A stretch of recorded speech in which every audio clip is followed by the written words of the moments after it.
Photo அப்போ எங்களுக்கு எப்படி தெரியும்னு பார்த்தீங்கன்னா, எங்கள் ஃப்ரெண்ட் அவங்க என்கேஜ்மெண்ட்டில் பார்த்துருந்தோம். எனக்கு அந்த பார்த்த அப்போவே பார்த்தீங்கன்னா, இந்த ஒர்க்ஸ் வந்து ரொம்ப சூப்பராக இருந்தது. நான் அப்போவுமே ஓகே இவங்களை ஷார்ட் லிஸ்ட் பண்ணிக்கலாம் நம்ம ஈவெண்ட்க்கு அப்படின்னு ஒரு 2 இயர்ஸ் பேக்கே நான் அதை வந்து ஃபிக்ஸ் பண்ணிட்டேன். நான் எவ்வளோ பேர்கிட்ட சர்ச் பண்ணாலும் நீங்கள் பண்ண அந்த ஒர்க் வந்து எனக்கு அப்போ ரொம்ப பிடிச்சதுனால அப்போயே நான் ஃபைனல் பண்ணிட்டேன். ஓகே இங்கே கூட கொடுக்கலாம் அப்படின்னு. இந்த என்கேஜ்மெண்ட்டுக்கும் வந்து நாங்கள் வேறு எங்கேயுமே நாங்கள் வந்து கம்பேரிசனும் பண்ணல.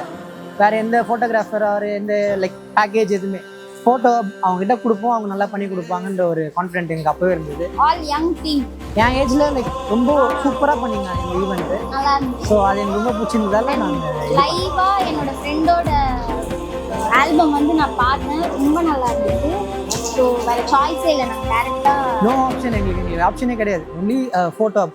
நெக்ஸ்ட் ஷாட் நம்ம வந்து வெட்டிங்கில் வச்சுக்கலாம்.